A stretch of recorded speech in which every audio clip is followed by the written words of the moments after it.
ندى، تعرفي منى اللي هي ساكنة عندكم في الدور الرابع؟ اعرفها، مالها؟ أصل أخويا عايز يتقدم لها، بس كنا عايزين يعني نسأل عنها وعن عيلتها ومامتها يعني وباباها وكده. تعرفي ايه عنهم؟ يا لهوي منى، دي عارفة الشارع كله، وأخلاقها أصلا مش كويسة خالص، ومامتها مش كويسة ولا باباها. مفيش أي حاجة عدلة أقولها لها. أقول لها ايه دي بس؟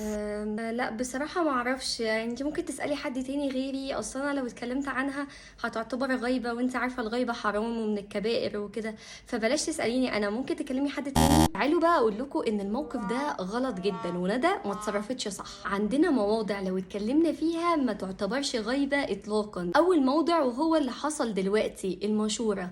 واحدة بتسألني عن بنت مثلا عايزة تخطبها لاخوها، فبتقولي البنت دي اخلاقها عاملة ازاي، بما ان احنا مثلا عارفين بعض او نعرف بعض او ساكنين في نفس المكان، فالبنت دي اخلاقها عامله ازاي. المفروض ان دي امانه، المستشار مؤتمن.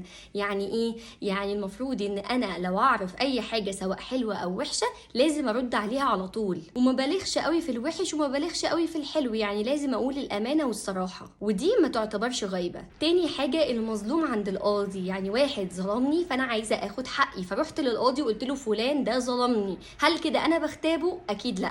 تالت حاجة، الاستعانة. يعني أنا عارفة إن فلان ده بيعمل شيء مش كويس، فأروح مثلا لشيخ وأقول له إن فلان الفلاني بيعمل حاجة منكر، حاجة مش كويسة، يا ريت حضرتك تنصحه. فدي ما تعتبرش إن هي غيبة. رابع حاجة، الاستفتاء. يعني واحدة مثلا بينها مشكلة هي وزوجها، فعايزة حد ثقة تاخد منه المعلومة أو تاخد منه حل المشكلة اللي عندها، فتروح مثلا دار الإفتاء وتقول أنا زوجي كذا كذا كذا، مشكلة كذا، أعمل إيه؟ فدي برضو ما تعتبرش غيبة. خامس حاجة، المجاهر بالمعصية. زي مثلا فلان الفلاني ده على طول بيشرب خمرة وعلى طول سكران كده وماشي مش شايف قدامه، فانا مثلا بتكلم مع حد فذكرت ان فلان، فقلت ان فلان ده بيشرب خمرة، فاذا هو اصلا مبين ده قدام الناس ومش مستحي مثلا ولا مكسوف، لا ده هو بيجاهر كده كده بالمعصية، فلو ذكرته بالحاجة اللي هو بيعملها دي فما تعتبرش غيبة. سادس حاجة، التعريف. يعني مثلا فلان اعمى او فلانة مثلا بتعرج شوية، فانا عمالة افكر صاحبتي مثلا دي فلانة اللي كانت معانا في سنة تانية فاكراها،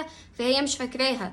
دي يا بنتي اللي هي كانت ساكنه في الدور كذا اللي بتعمل كذا، مش فاكراها، فاقول لها اللي هي كانت بتعرج كده شويه، او اللي هو فلان اللي هو اعمى. دي ما تعتبرش غيبه، لان انا لما بذكره دي بقى على حسب النيه، هل انا قصدا ان انا اتنمر عليه وان انا اهينه او اجرحه او اقلل منه او انتقص منه، فساعتها هتحاسب ان هي غيبه. لكن لو انا بذكره على حسب التعريف مش اكتر من كده، فخلاص ان شاء الله ما تعتبرش غيبه. سابع حاجه، التحذير. يعني ان انا مثلا فلان ده كان نصب عليا قبل كده في فلوس، وانا شايفاه قدام عيني رايح ينصب على حد زي ما عمل معايا، فاروح اقول لا خلي بالك فلان ده نصب عليا في كذا، فخلي بالك من نفسك. وبس كده، سلام عليكم.